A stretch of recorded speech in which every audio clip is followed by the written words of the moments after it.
Hey Bears, I'm Jordan Twinner. On this CTV, how the idea for this weekend's Bear Extravaganza came about, why schools from around the area gathered at Chrisman's football field this week, and a look at a fantastic finish on the pitch. Those stories and more next.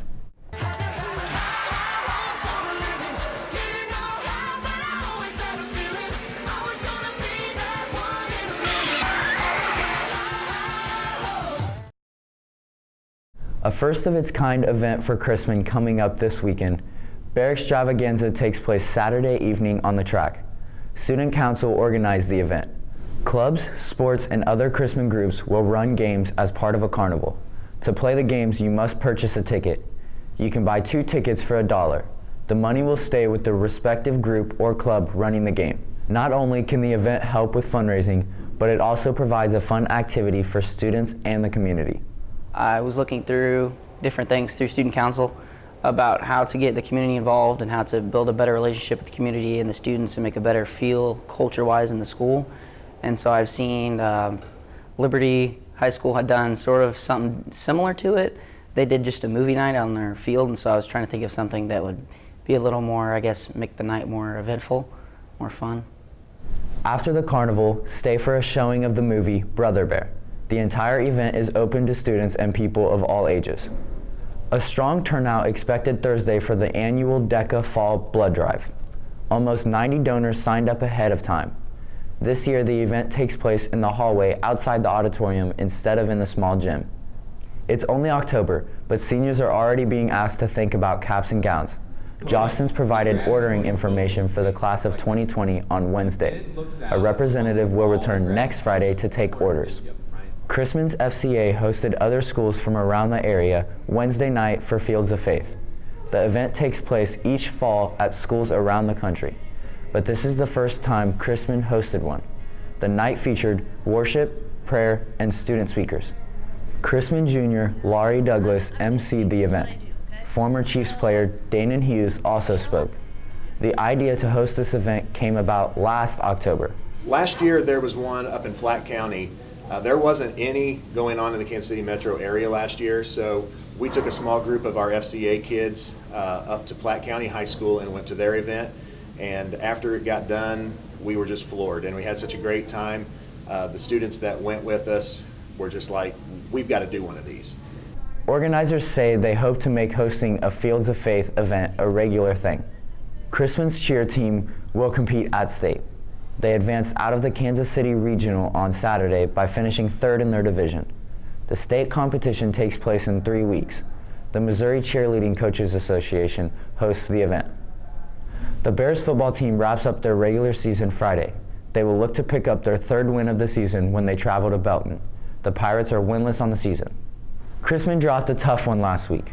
Fort Osage shut out the Bears 35-0 Friday night. Costly penalties and turnovers served as the main culprits in the loss. Chrisman hasn't beaten Fort in more than a decade. That game was the second half of a doubleheader Friday night. The boys' soccer team squared off against the Indians in the early contest. A Mitchell Corey goal with less than 7 seconds left lifted the Bears to their 6th win of the season.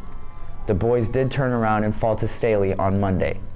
They next play Belton Thursday before playing 2 final regular season games next week, including a rematch against Fort. The volleyball team also faces Fort next week.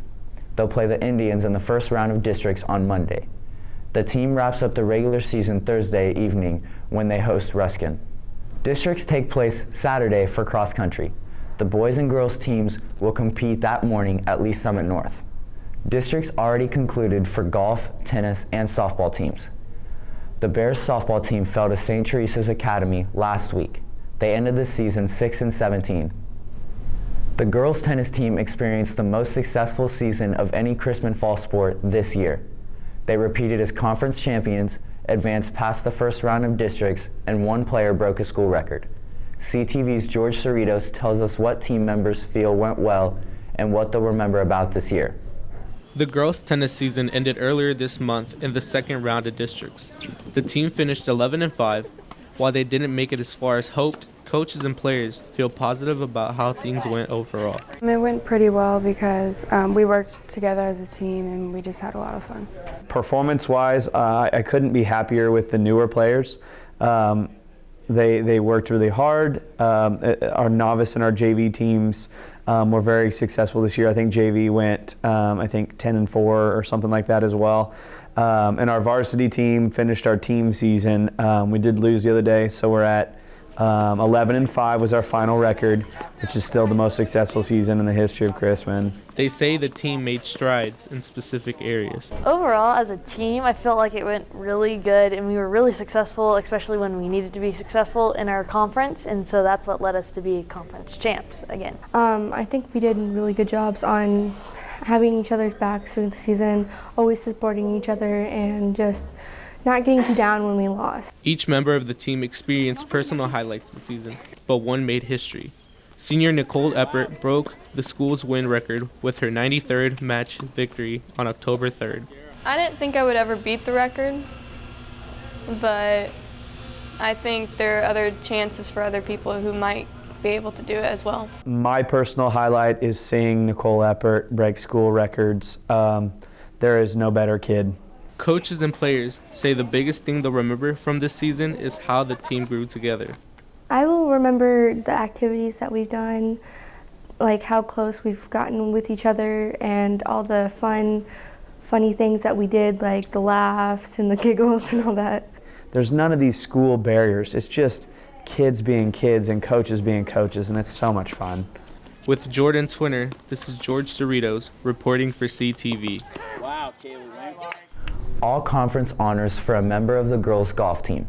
Carrie Robinson made the first team after finishing 5th at the conference tournament a few weeks ago. Speaking of conference, mark your calendar. The boys' swim team competes at conference not this weekend, but the next. Fall sports winding down means time for winter sports to start ramping up.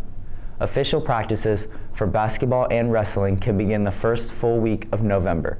Girls' swimming starts a week later. The winter sports season will provide Chrisman more opportunities to turn the tables in the battle for the Nolan Road Cup.